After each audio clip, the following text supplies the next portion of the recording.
Hey guys, so I'm Arun, and I've been programming and developing applications for close to 5 years now. Um, Most of my work has been in the blockchain ecosystem and space, but I started out as a freelancer, just building out websites, deploying them, and building applications that way. So I actually started out building stuff in my second year of engineering. So where you guys at right now? So that's where I started out my development journey per se. So I guess that's pretty much about me. So before we actually like jump into today's session, right? I want to give a brief outlook on what you're gonna get from this session, what you should be expecting to take away from the session, and what the session is not going to be. This session is not going to be a step-by-step guide for you to learn Linux, and it's not going to be something where at the end of the session you guys completely learn Linux and you're good to make money building applications or whatever in Linux, right? That's not what this session is about. So my hope through this session is I create interest in at least like a few of you guys to explore Linux more and do your own research and learn that way. So this is more or less just introduction. I'm introducing you guys to Linux, and where you take this after the session is up to you guys of how much you take away from this session, right? So let's jump right into this. I made a PPT last minute, so I'm not. So let's just go through that. So let's start with what is Linux. Does anyone have a clue of what Linux is? Can somebody answer that?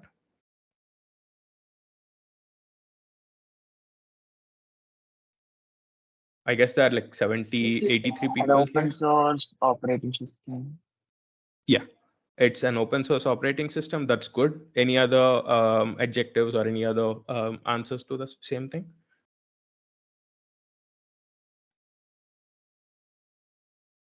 Cool. So Linux is a free open source operating system. The free there is very important. That's what keeps the Linux community or ecosystem growing at a rapid pace. So can anybody explain like what an open source project or what an open source ecosystem is, if anybody understands what that is?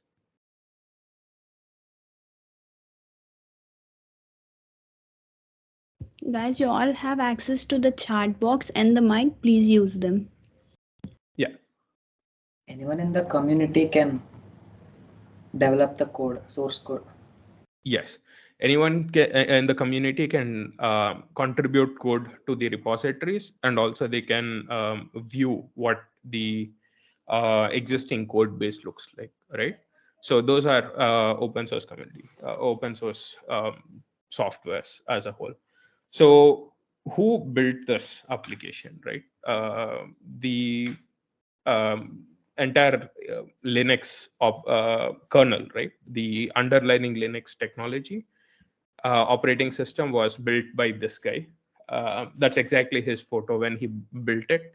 All the other images that you see of him of Linux Store World, you will see him in the recent pictures, but he actually built Linux when he was 21 years old in his college, in his college hostel room. So that's where he built the first Linux kernel and Linux operating system. So that is when it was first created, right? So what is Linux right now? Initially it was just one operating system it was created, but now because of the open source nature of it, right, it has grown into an ecosystem of operating systems, right? So the core kernel is the same, it's Linux, and on top of that, based on what packages you want, what packages you don't need, lot of flavors or lot of different types of operating system have come up, right? Can somebody give me like a few examples of common operating systems, or you see these Linux icons, right? Can somebody just point out to a few and name them if you can, and what is unique about that operating system if you can. Yes, Ubuntu. Yes, this is Ubuntu. Ubuntu is very vanilla, as in it's very accessible to people. So if you want to teach somebody Linux, you give them Ubuntu because it is very stable, doesn't crash, lot of documentation. It's what your grandma or your parents use, right? Any other operating system that you recognize from this? Kali Linux, Mint. hacker operating Kali, system, yeah, but I don't and think Kali Linux is here. But yeah, Kali Linux is another good example, which is also uh, CSI Linux is based on forensic. mhm, yeah.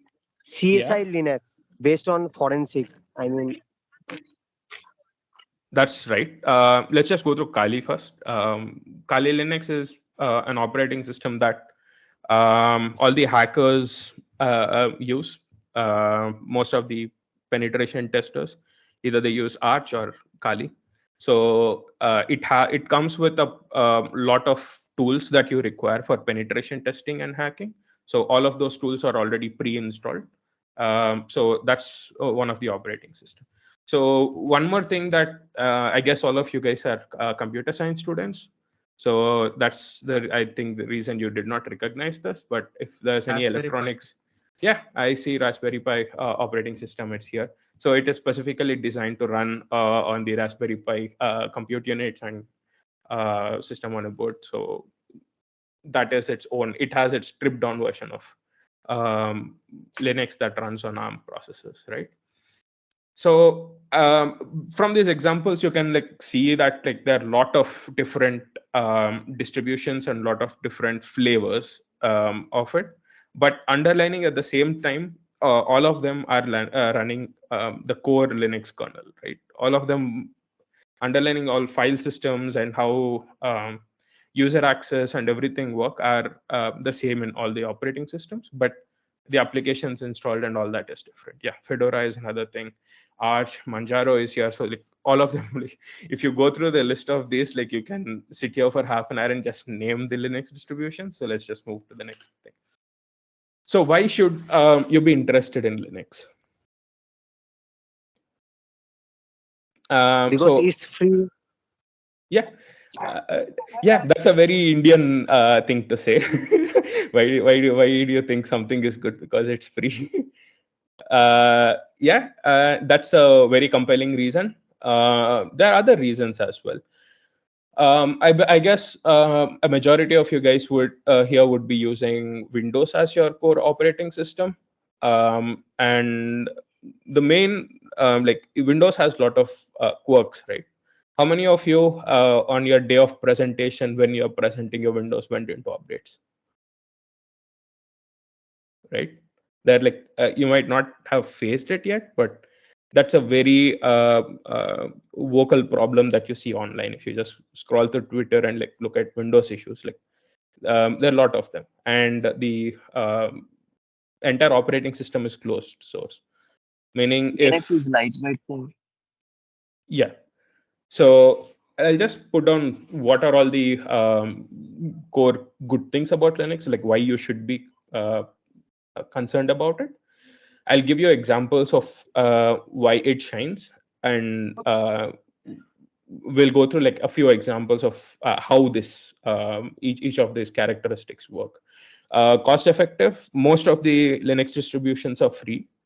I'm using the word most because they are paid Linux distributions where you pay for the development and you pay for early access to feature sets and things like that. But majority of the Linux distributions are free and community managed, right?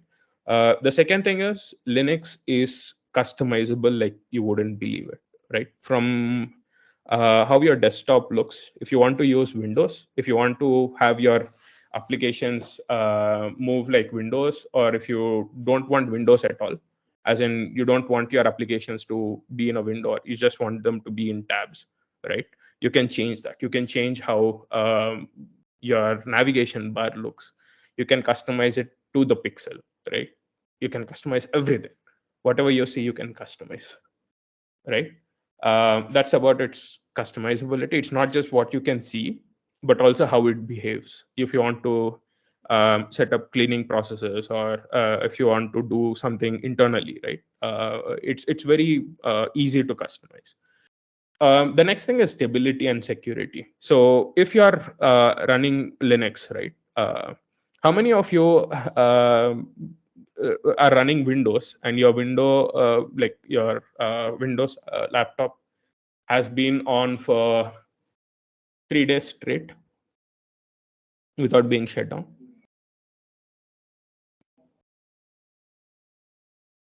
Three days? Yeah, I have a few hands up. You know what? Like an average time uptime for a Linux system is? Linux systems run years on end without needing a restart. That's one of the main reasons why all of the server side applications that you are interacting with, right? All your website hostings and all of these run on Linux machines because of the uptime it has, where like you don't have to restart it, it just runs. And even the updates that you're running, all of them just like work, right? So that is like stability, and like security is also pretty good. Any patch, any vulnerability that is found in packages, because of the community nature of the open source nature of the product, right? People just patch it in a couple of days, and you get like the latest security updates. On Windows, you have to wait for Microsoft to recognize the issue and then build it. If you see an issue here, you can directly like fix it and like push your code, right? So that is the stability and security. The Sorry, third just thing a is, minute. yeah. Could you please screen share? Am I not screen sharing? No, just off now. Someone is changing the settings. I just check it. Okay. Could you do it again? Uh, I think I'm not pinned. I think that's the reason why you're not able to see my screen. Oh yeah, somebody changed. I think it's a meeting organizer disabled screen share, if I'm not wrong. What was the last screen you guys remember, or did I miss all the screens?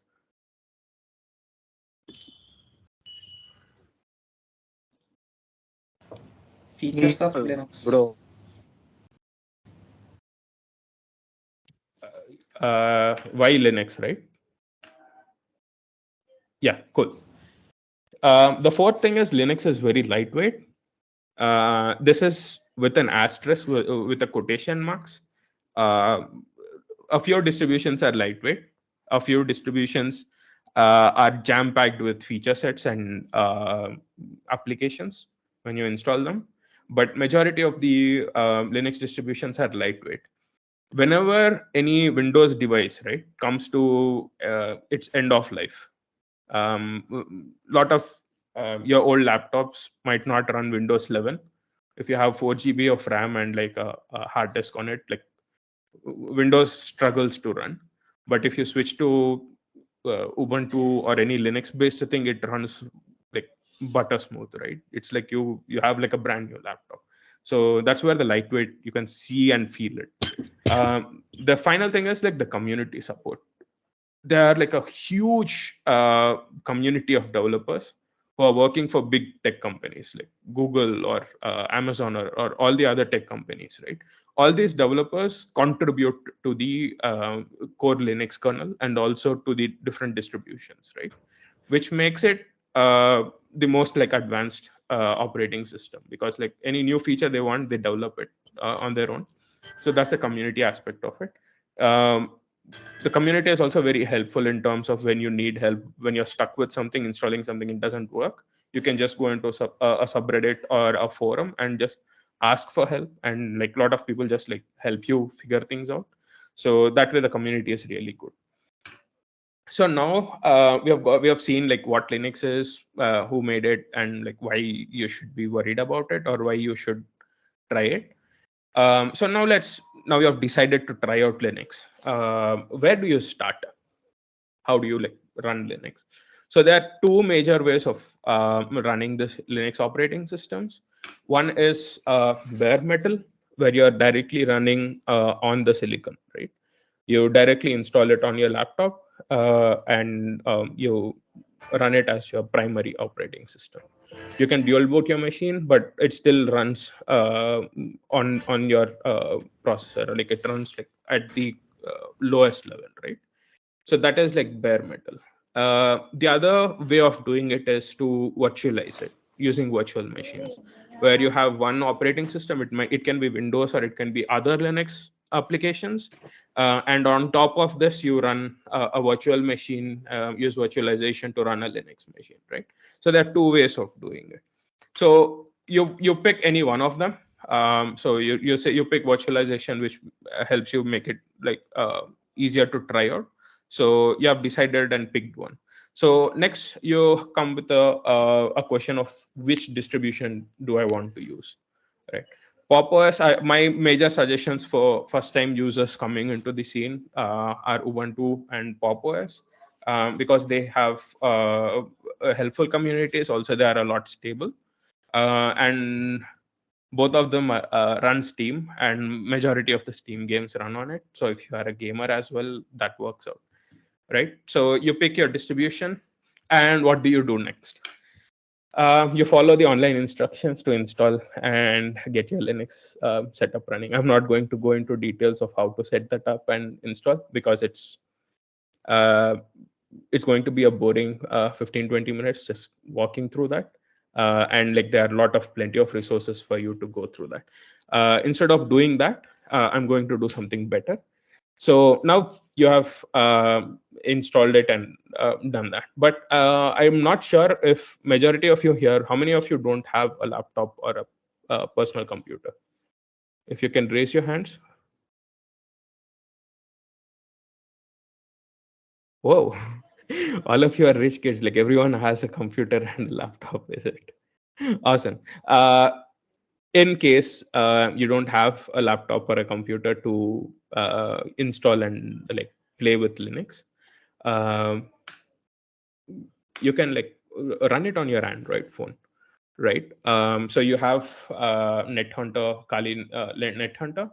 which runs on any Android device. You don't have to root your device. You don't have to do anything. You just you can scan this QR code. It will take you to this web page where you have step-by-step instructions on how to set it up, right? So you have to go to the NetHunter store, and you can download the APK. And inside the store, you need to download these 3-4 applications, and then you run these commands in these applications. And all of these are step-by-step guides that are really like given out, right? So once you follow these step-by-steps, you'll have Linux on your Android. So let me just show it to you on how it looks. Before I do that, give me 1 second. Okay. Before I do that, the system that I'm using right now to do the presentation, I daily drive Manjaro. So this is a Linux machine. I'll just show you what a Linux machine like a terminal looks like. So there's a command called neofetch. So what this does is it just gives you information regarding regarding your operating system, and what version of Linux are you running, what's your hardware, what's your terminal stuff, and all that. Let me see if I can increase the font. Is this legible? Can you guys read it, or should I be increasing the font?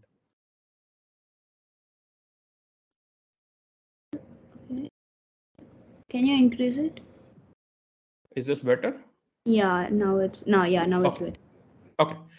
So this is the system that I'm running right now.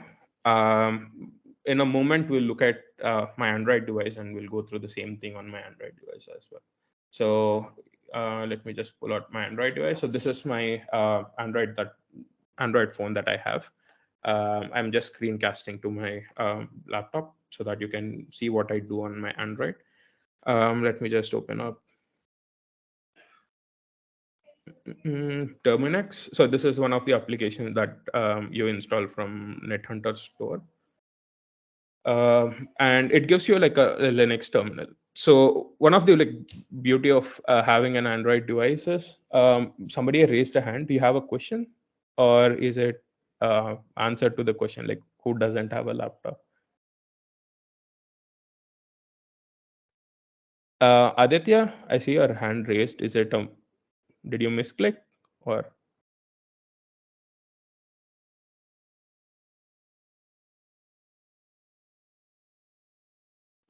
Uh, okay, I guess I'll move on. So one of the beauties of Android is it runs Linux under the hood. So whenever you're using an Android device, you're running Linux operating system under it, and Android is built on top of Linux, right? So all the Linux commands that I have, ls or cd or all the Linux commands that you usually have, you can just run them and get an output. I'll run the same command that I ran on my laptop. So it's neofetch, and it gives you the information regarding your Linux machine, right? So if you see here, I'm running like Android 12, and my host is like Motorola.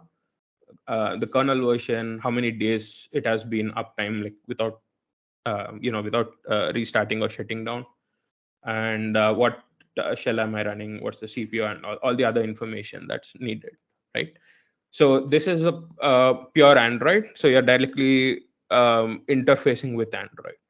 uh, this is not suggested to run your applications directly on this terminal, because if you mess up something, it's going to take hit your operating system directly, and if you delete a folder by mistake, it's going to like remove your operating system by mistake. So instead of that, you can after you've done with these steps, you can just type nh, and it runs Kali Linux on top of your existing Android Linux that you're running, right? So if I do the same neofetch right now, okay, because of the aspect ratio, let me rerun the same command.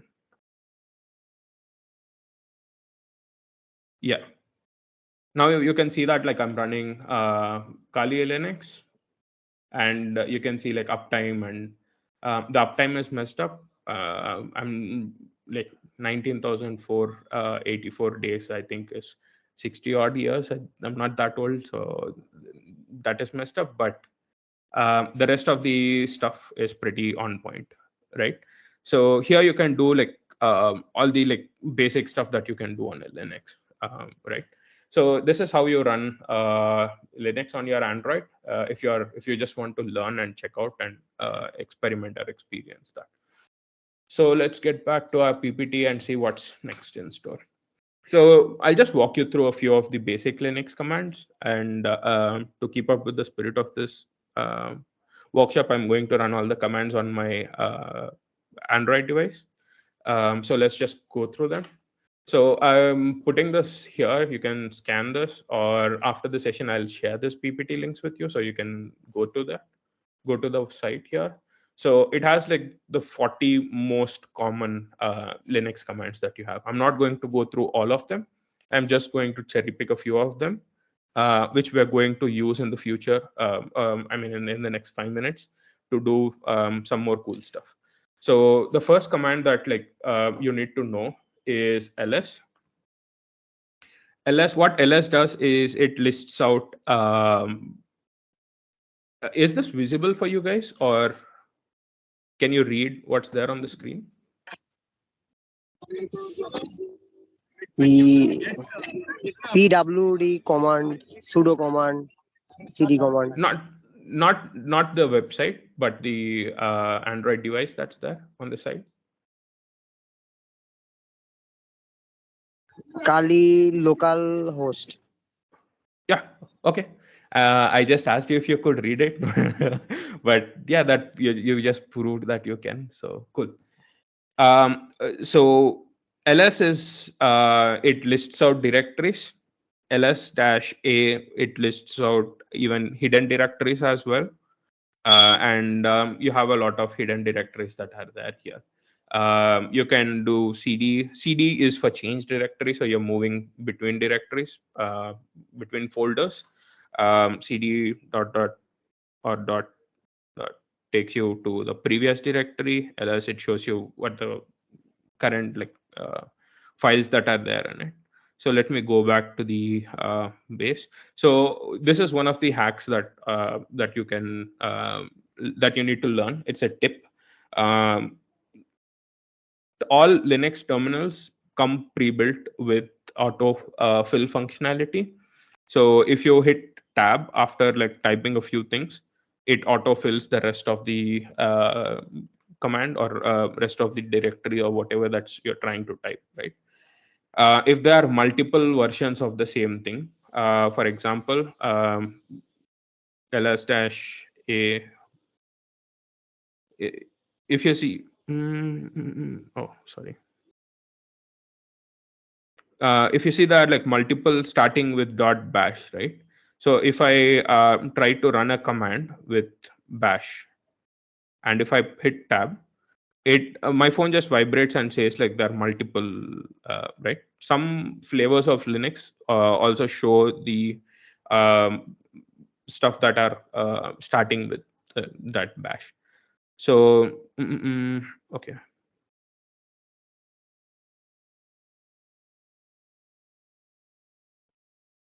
Yeah, it autofills and shows you what are possible outcomes that you have, and you can pick and go with that. So what cat command does is it prints out whatever contents that are there in a file. It just prints them. So before we print out some content that's there, let's write some content, right? So let's do touch. What touch does is it creates a file. It's the same in Windows. You can use touch to create files in Windows as well. So touch, I'm going to do test.txt. And if I do ls command, you can see that the text.txt file is here. So meaning that the file got created, right? So you can use multiple file editors that are there. One of my favorites is Nano. So Nano is a text editor, terminal based text editor. You can use Nano, and the file name that you want to edit, text.test.txt. So now, right now, this is an empty file, right? So I can write hello world. Give me something else to write here.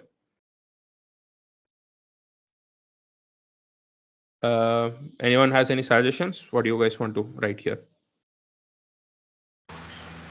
This is an introduction to Linux session. Do you create tutorials on the side?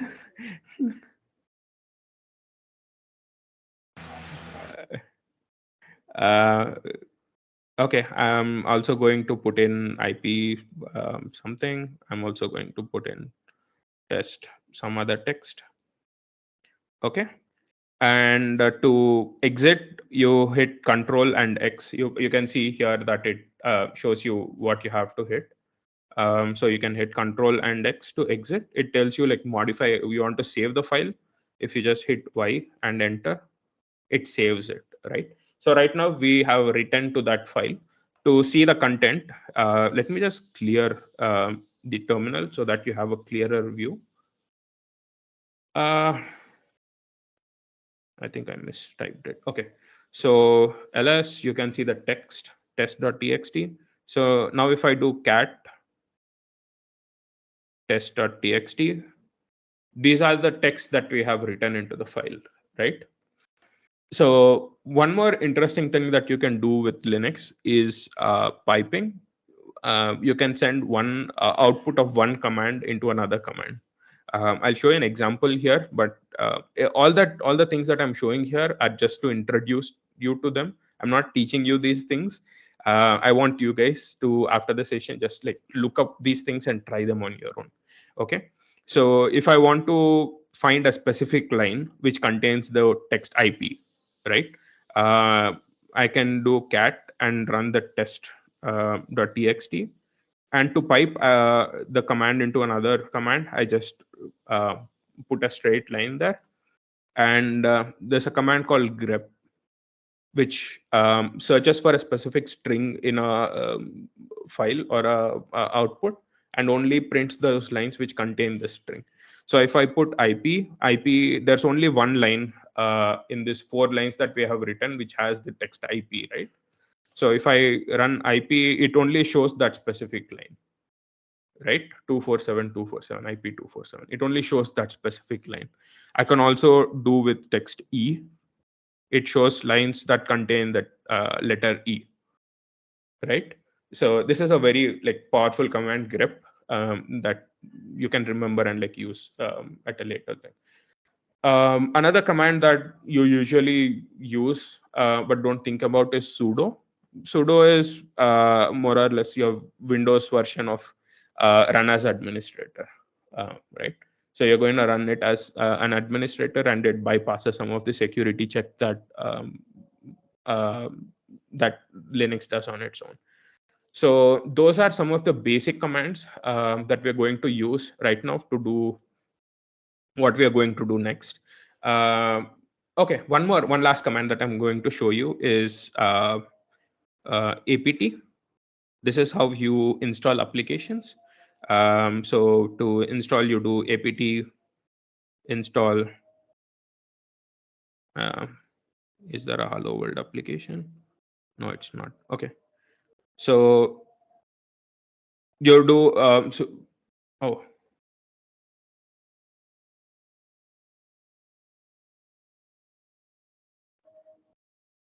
okay, there's no hello world application. So what you do is you do apt install, and then you put the application whatever you want to install, and it installs it. So you can, if you want to install Node.js, for example, here you can just do apt install Node.js, and it installs it. I don't want to do it right now because it takes up a lot of time to download it and then install it.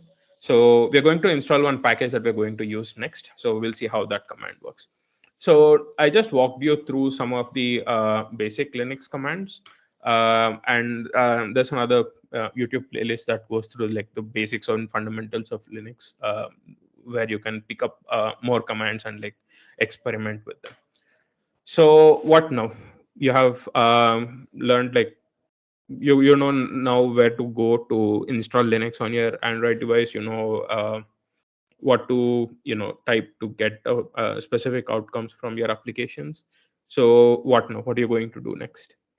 So next, we are going to host a simple web application on your phone, and just to show you that all the websites that you see, most of them run on Linux servers. So how you can do that on your own phone and like host applications on your phone, I'll just walk you through that. So there's an application called Nginx. It manages where and how to serve files and applications, right? So I'm going to first install it. Before I install it, I'm going to clear the terminal, and I'm going to do sudo apt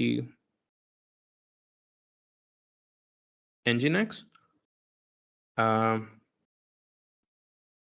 Default password for Kali is Kali. So, and yes. And for people who want to show off, this is a very nice way of showing off. If you're traveling in a bus or in a train, and you pull out your Linux terminal and you start typing commands, and it starts running this, and people give you like weird eyes. It's a really good feeling. You should try it sometime. Now that Nginx is installed, we're going to configure some things. So all applications, I'm just going to show you the base directories of all Linux distributions. So this is how all the folders in Linux are structured. Any Linux distribution that you see has these folders. So right now I'm in Linux, Kali Linux, right? So it has etc, media, root, SRV, user, boot, and a few other things. So most of the applications that you have, all those configurations are stored in etc. So we're going to go into etc and see what we have here. So if you see, these are all the applications that I have installed here. Kali Linux comes with a lot of applications by default, because it's like a hacker distribution, right? So for helping in that, it comes with a lot of applications. It has Python installed by default. It has um, uh, firewall related applications installed, and a lot of other things. But what we are looking for is Nginx, right? Let me see if I can find Nginx is going to be on the top. Yeah. So you see Nginx here. This is what we just installed. I'm just going to cd into that. I can just hit tab and it auto completes. So you don't have to worry about all these configurations. We are just going to go into whatever sites that are available.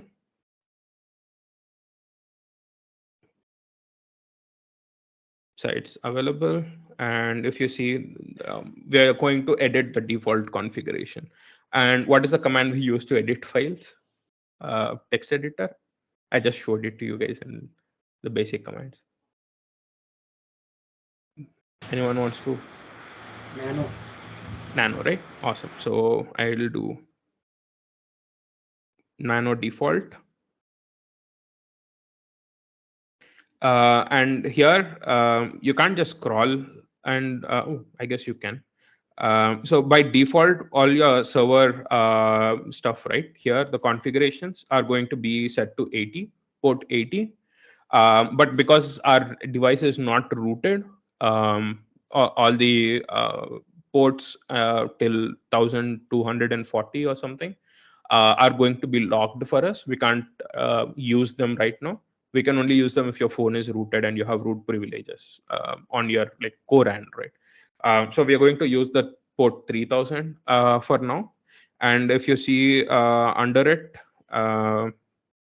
here, if you see, we are serving files from this specific directory here, var/www/html, right? So this is where we are serving our application from, our web server from HTML file. So we are going to control X to modify it. Yes, and I'm done. So before we move to the next part, I'm going to start the service, Nginx service. So you're going to do service Nginx start, and it just starts the Nginx service. You can also do status, and it gives you whether the service is running or it has an error, right? So to see the website that I just put across, I need to first like know what my IP address is, so that I can go to that IP address and view the website that I just put up. So I'm going to do to get your like current IP. You can do LP IP-A. It lists out. Mm, mm,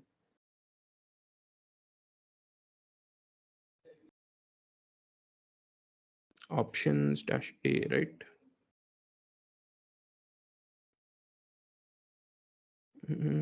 Or is it just IP?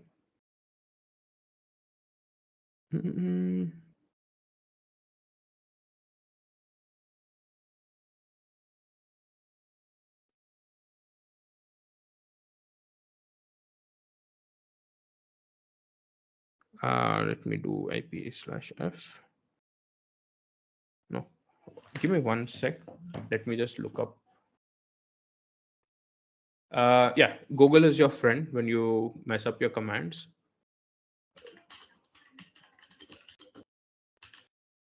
If you see, I keep searching the same thing again and again, but you do it a handful of times and it works in the end.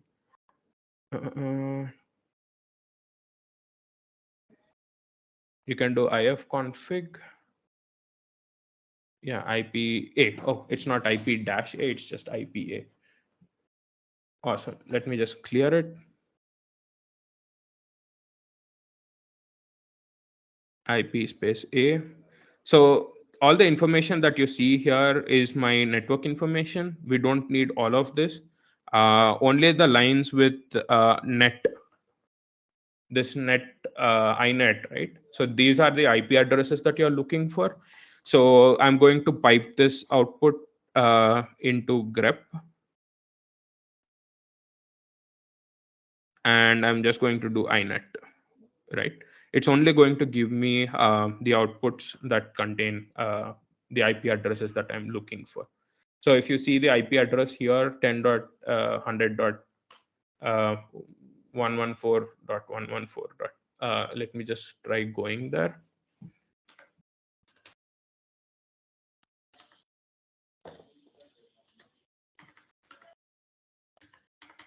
What was it? .181, right? And we are running on port 3000, so I'm going to give colon and do 3000. Hope this works and not get blocked by firewall.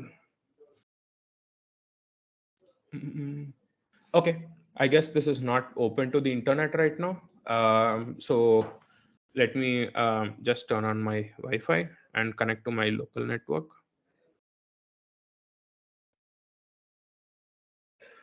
Yeah, Wi-Fi is connected. Let me run the same command. If you see now, I have my IP address changed here. So this is my local IP address, 192.168. Something. So I'm going to go there. 192.1.3 is my device, and the port is 3000. Yeah, so this web page that you see here is being served from my Linux machine running on my phone. And I did not open this on my phone. I just opened it on my laptop, which is connected to the same network. So to show you guys this is actually hosted on my thing, we are going to change a file and see it reflected here directly. So if you remember where this file is hosted, it's hosted in /var/www.http, right? Uh, mm, mm.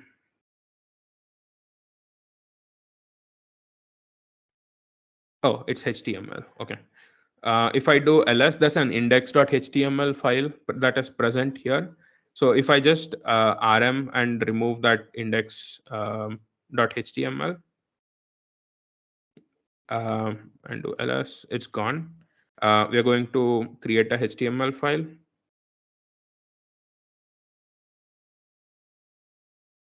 Nano HTML.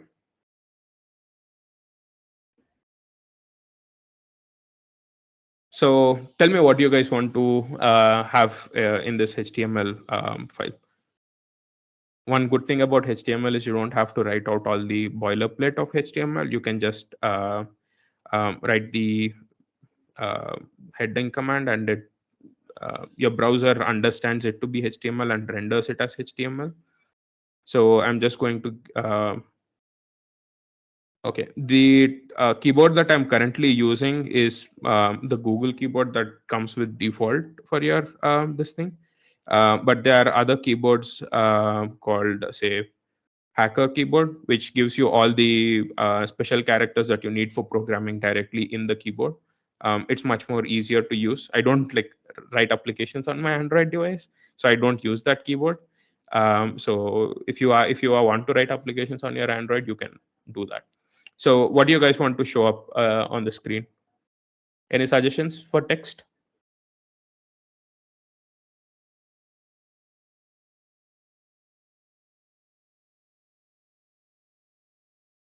No suggestions? Then I'm just going to put hello world. And I'm going to Control X, exit, save and exit. Yes, so it's done. If I refresh the page here, you should see hello world here. So we just edited a file on our phone and we just served it as a web page on the browser. So do you guys have any questions until this point? Because next we're going to do some more weird stuff. So Am I going to get hacked? Not necessarily. My IP address and all are not like open to the public right now. So even if it is, it's okay. I just can uninstall, reinstall stuff, and it works. So do you guys have any questions?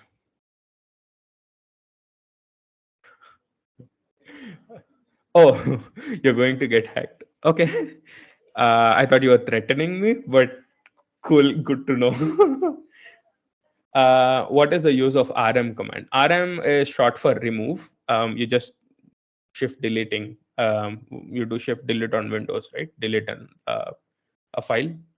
So you're just deleting a file on Linux.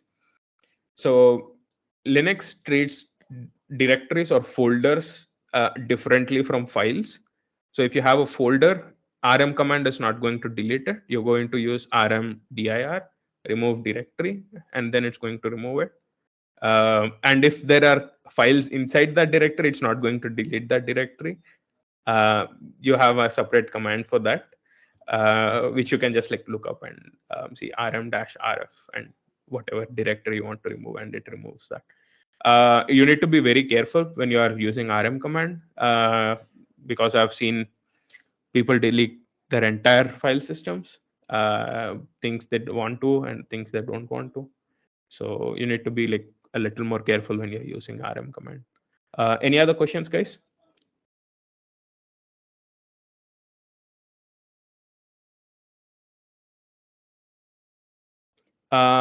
Because I am running it on my local network. So the 192.168 IP address is only for people connected to my local network, right? So if you are connected to my Wi-Fi, you can see this website. Because you're not connected to my Wi-Fi, you can't see it right now. Does that make sense? You guys want to access this website? Let me do something. So I don't suggest you guys doing it uh, on your end, but if you can get into your router information, right, you can go into applications, port forwarding, and custom. I'm running port 3000, so it's going to be 3000 to 3000, and it's on my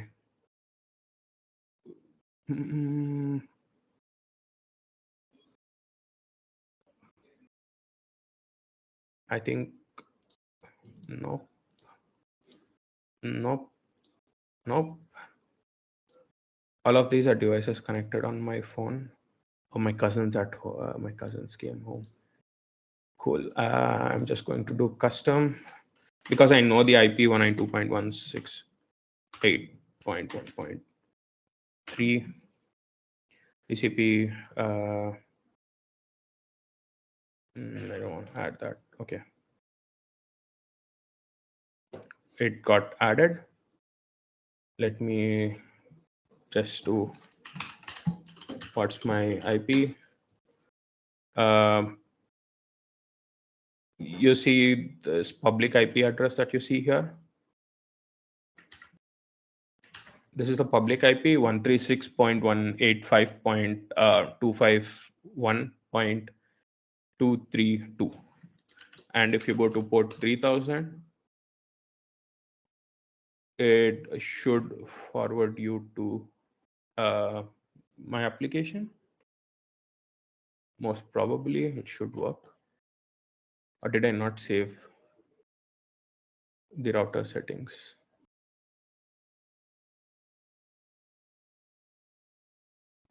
One nine two 136.158.185. Okay. What I just showed you is called port forwarding, and you can forward what your router is getting to your devices connected to that. But right now it did not work. First rule of whenever you are presenting, things don't work out as you intend. So Cool. It only works on my local right now, so let's just move on. The next question I have here is, every Mac has similar command line. Like, yeah, all of your Mac users, it runs Unix under the hood. It has like very Unix like or Linux like functionality. So all the commands and all of them use Bash commands. Like they work out of the box. Uh, mm, mm. So what makes similar to Linux and different from, yeah, Mac just saw Linux. It's free, open source. It just copied its code and they built on top of it. Windows is built on DOS. It's also like a command line thing, but it's primitive. So it's ground up. The architecture, everything is different, right? So yeah, I think that answers your question, right? Let's see. Am I the only one who is unable to view the screen? I guess so, because a lot of other people, no one else is complaining. Uh, is Surya Tejas the only person who can't see the screen, or do you guys also not see the screen? No, we can see it. Awesome. So you're the odd one out. So it's your mistake, man. Uh, I use ZSH. This is a my current like Linux is uh, it's it's not customized yet.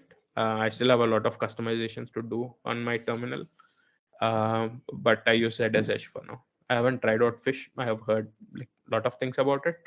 I think it has better history related stuff and all suggestions and all. But yeah, ZSH for now. Any other questions?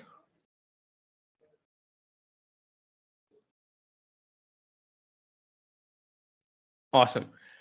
So cool. Let's go into the next part of the session, which is we're going to do capture the flags. This you can do from your laptops and from your devices as well.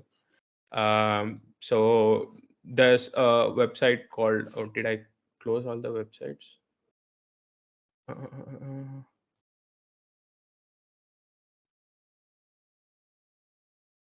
Okay, let me just delete this and close that. Okay. How can we contact you? I'm not done with the session yet. At the end, I'm going to give you my socials. You guys going to follow it, and then you can contact me. No questions, please. If you're building some cool stuff, you can showcase them.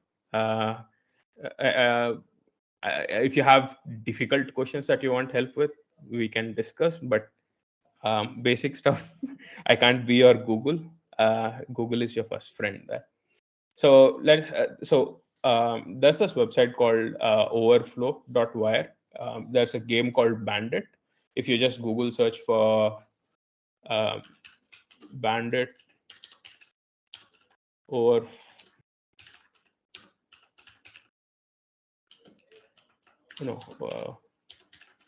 over the wire, and the first link is Bandit, the application here. So this has a lot of levels. So your main goal, it's more or less a game. The goal of this game is you connect it to a remote Linux machine and you run Linux commands and get passwords to the next stage of the game. So I'll just do a couple of levels to show you how to get started, and you can go finish the rest of them. And I want to like hear back from you guys, like screenshots of you doing the rest of them. So it's more or less like a homework for you guys. So on my phone, I'm going to clear. So the first level, I'm going to do it on my phone just to show you that it can be done. And then I'm going to switch to my Linux thing. So you need to SSH into, if you see, it says uh, bandit.labs.overthewire.org is the server that I'm connecting to. The port is at 2220, and the username is bandit0, password is bandit0. So okay, it's a good thing here. I'm going to show you another command, which is man. Man is like a manual, short for manual. So you do man and SSH, whatever command that you want to run, and it gives you detailed information regarding the command, right? What are all the options that you have? How can you use them? Right? Description, how it works, and what each command does, right? So you have all this information regarding it. You can just do Control C and exit the man command, right? Or is it escape? Yeah, escape. Press H or Q to quit. Okay, I'm bad at reading Q. Yeah, you can exit man by hitting Q. Okay, so now that you know that, let's just SSH into the server. SSH, and it was, the username was bandit, right?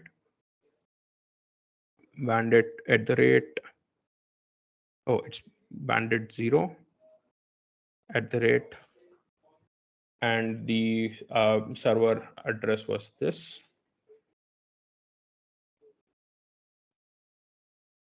bandit dot labs dot over the wire Can we use org. of SSH? Can I? Can I use telnet? No, SSH, I'm not sure. You can ask Google that. But if you have putty, you can use putty, or Android application. There's an application called Juice SSH. You can use that as well. Any SSH client works. So, and the port, if I'm not wrong, is P, and you do 2220, right? Yeah. Do you want to accept it? Yes. Okay. So, oh, the password, it's BANDIT0.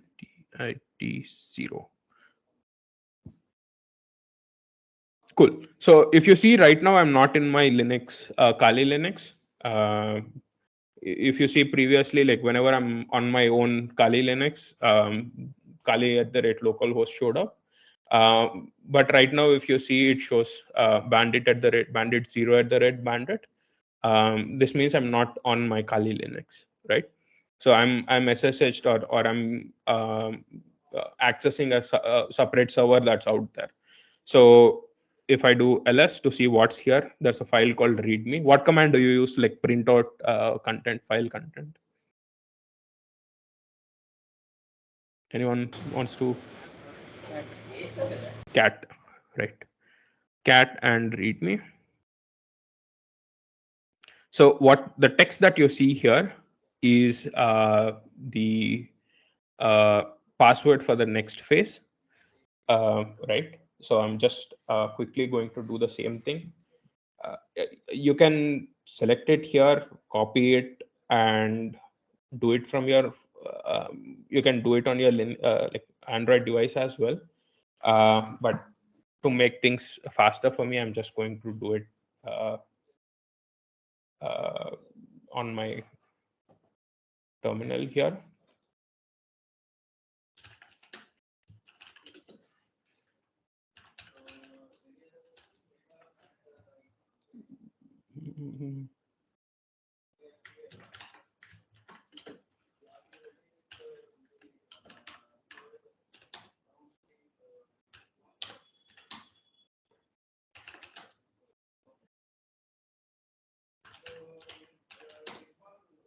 Bandit 0, ls, readme.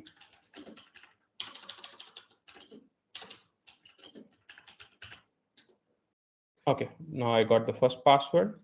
I'm going to copy the first password. I'm to just exit, or exit the SSH session. You can just hit exit, and it gets you back to your own thing. So the next server is at, if I go to the 0 to first, is done. I'm going, so this gives you good hints as well. What commands do you need, and how you're going to what commands. It just gives you hints. It doesn't give you the solution. I'm going from 1 to 2, first level to second level, right? So it shows you, yeah, password is stored in a file called dash. So I'm just going to go to 1, and it asks me password. I just copied the password, so I'm just going to paste it. And yeah, if you see here, it shows bandit1, meaning I've logged in as a different user. The first time we logged in, it showed bandit0. Now we are in the first level, right? So if I do ls, there's a file called dash. So I just need to cat dash. Oh, okay. Dash is also used as a way to give options to the command, right? So you can't directly use dash as a file name. You can like create files by it, but you can't directly like use it as a file name. So if I just put it inside quotations, I think that should work. Or I think I need to use a backslash for that. That slash. Yeah. Dot slash and the dash, and you get the next password. Okay. I can copy the password, exit, connect to the next level, which is to second level, and paste in the password here. And I'm at the second level here. I'm just going to take a look around. This file has spaces. How do you like open a file with spaces? You just type the first few letters and hit tab. Oh, okay, disabled it. You add a backslash and space before you type these things.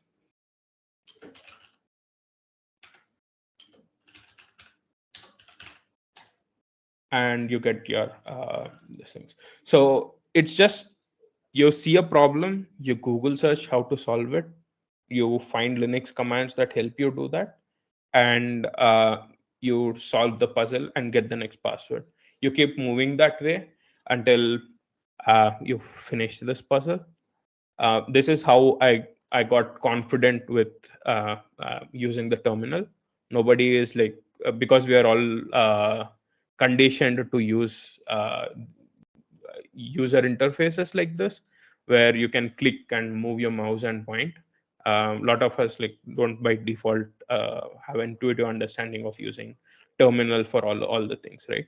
So this gives you confidence. Once you complete the puzzle, it gives you confidence on using a terminal, and it helps you a lot. It's okay to look up solutions if you're stuck on a particularly difficult level. But even if you're looking up solutions, make sure you're typing out the commands in your terminal and running them, so that you have that experience of typing it out. Okay. So this is your homework. I'm going to show my social here in just a minute. So this is my Twitter handle. You can follow me there, and you can send me your progress on how many levels you are able to clear on over the wire. So I'm going to wait for a week. In this specific week, I'll wait for people to message me with the solutions, screenshots of level progressions that they're going through. I'm not going to take you directly going through level 34 or whatever and finding a solution doing it. I want to see like each individual level that you're clearing until 24 or 34, whatever level that you're reaching. At the end of 7 days, whoever gets to the maximum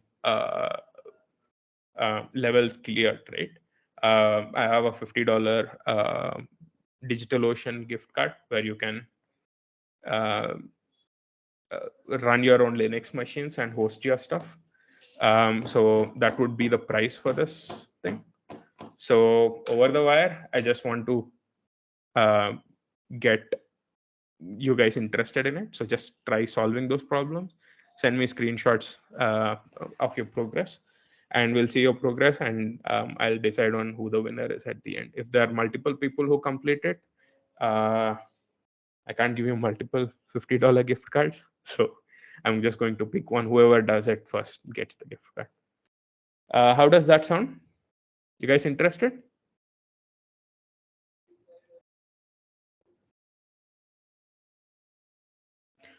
Aditya is raising his hand. Are you showing interest or you are asking a question? Sir, both. Sir, I searched up your Instagram account. I can't find it. Oh, it's my Twitter account. I'm not active on Insta. Okay, sir. Thank you, sir. Awesome. I guess I should have put the bird icon. I'm going to share this slides with you guys like right after this with your coordinator. I'll also share the links to the Kali Net Hunter website, the over the wire, the basic commands, and the rest of the things. So yeah, any questions? I'm going to like take 5 minutes. I think we are already over the time. So I'll just take 2-3 minutes to just take any questions if you guys might have. If not, I can we can go ahead. I'll wait for 2-3 minutes. Yeah. Uh, Sir, I wanted to ask what is about WSL in Windows? WSL is Windows subsystem for Linux. So you remember when I said there are two ways of running your Linux, right? You can. Yes, but So either you're running it on a virtual machine or you're running it bare metal, right? Subsystem for Linux is it's more or less runs a VM kind of thing on top of your Windows, and it emulates Linux. So you can, even for subsystem for Linux, right? You can run different distributions. You can run Ubuntu, you can run Kali Linux, you can run like different flavors of Linux and WSL. Does that answer your question? yeah, thank you. Awesome. Next question.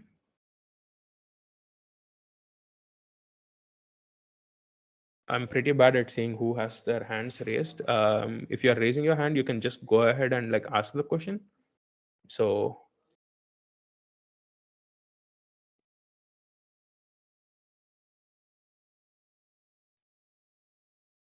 no more questions. Okay. I'll give you guys 2 more minutes. You can ask me questions not related to this seminar at all. If you guys have any questions related to your career or where you guys want to go after to take up development, or what programming languages to learn, or lot of other questions that you guys might have, I'm just going to give you 2 minutes. Just I'll take 2 questions unrelated to this.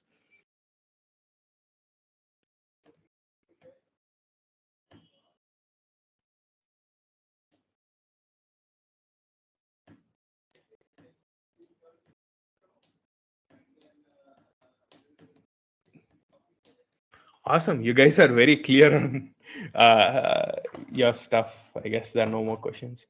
I guess the coordinator, I think you can take it forward. Maybe you can Yeah. say a few words before you close. Yeah. So thank you guys for joining, and thank you Arun for this amazing session. We have learned a lot. Awesome. Let me just create a simple Google form for feedback. I'll share it with you guys. This will help me.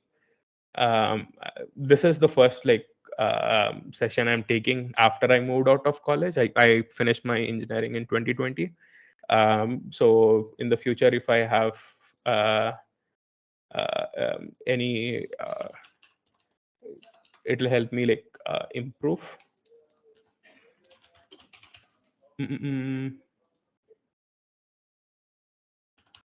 This is going to be anonymous, so it's, you can give me whatever feedback you think you can.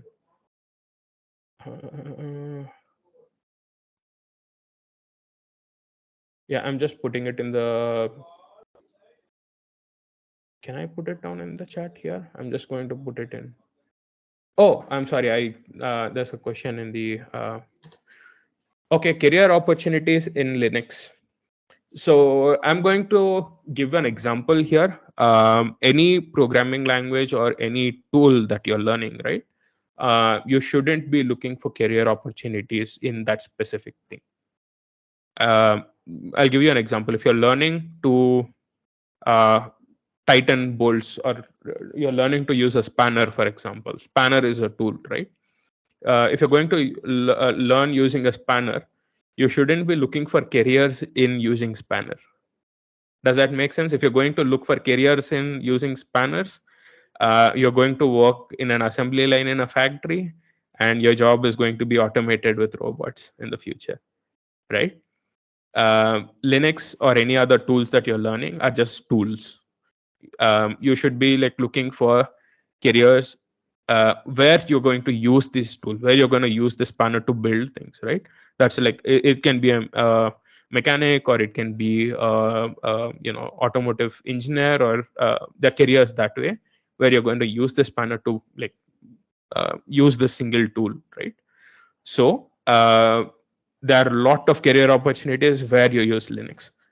Some of the major stuff where Linux is predominantly used is DevOps, and also just programming in general, right? It's a good skill to have. Does that answer your question?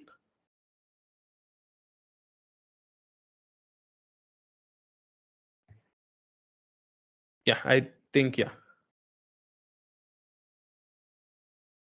All jobs are replaceable by AI. It just, you have to learn.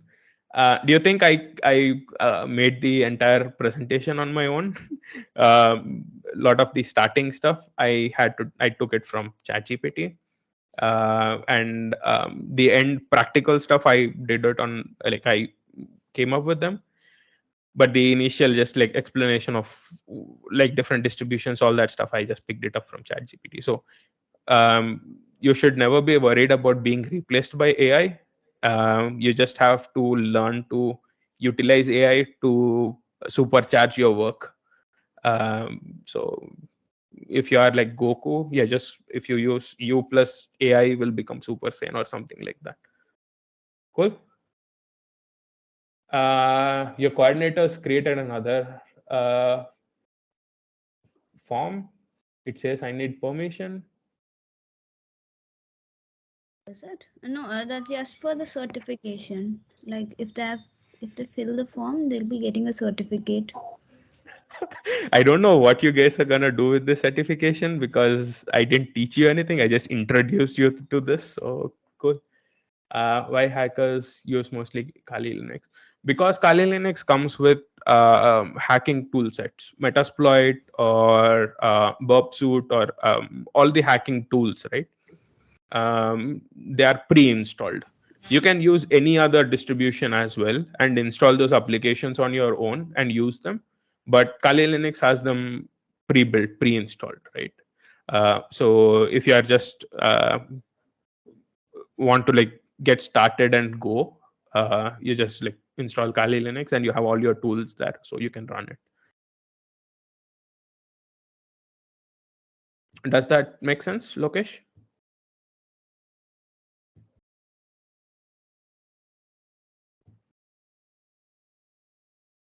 Awesome. Cool.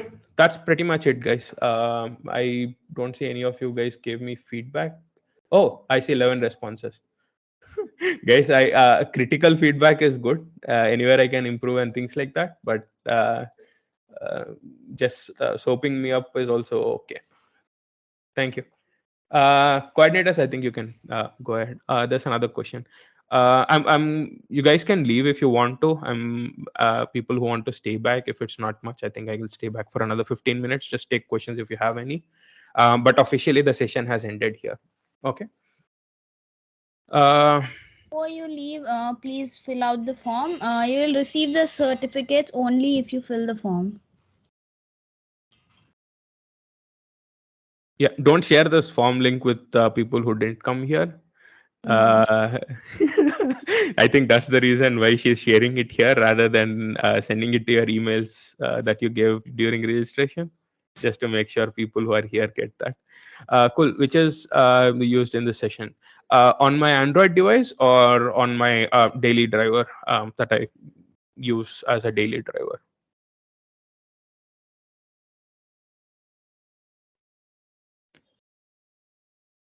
On the Android device, it's Kali Linux, and I am daily driving Manjaro. It's a fork of Arch Linux. On Android, it's Kali. Yeah, Kali Linux Net Hunter. Kali Net Hunter is like a very cool tool to have on your device. If you find tutorials, you can like do like all sorts of exploits, and in the middle attacks you can like try hacking your college Wi-Fi networks, or get access to password, like log Wi-Fi networks and things like that. It's pretty cool if you find like proper tutorials for it. Where Bitcoiners you are willing to buy hacking tools, is it true? Yeah, Bitcoin or any crypto is just used to make sure that you can't be tracked when you're making online purchases. So anywhere, if you're using a credit card, the government knows that you bought this with your credit card. But if you're using crypto, it doesn't. Government doesn't. So from it's not only the bad things. Crypto is also used for good things. Where if you just want to send money, I get paid sometimes in crypto for my work. So that's a very positive thing, because you're not limited by banks and what banks are going to do. So I can get paid by a US client if I'm working with a US client in just crypto, right? I get the payment instantly. So yeah, that's cool. It's not just hacking tools. You can buy weapons, drugs, or like all the other bad stuff with crypto as well. But you need to know where to look. Any other questions? Just put down all your questions and like I'll answer it. You don't have to wait for me to say next question, but cool.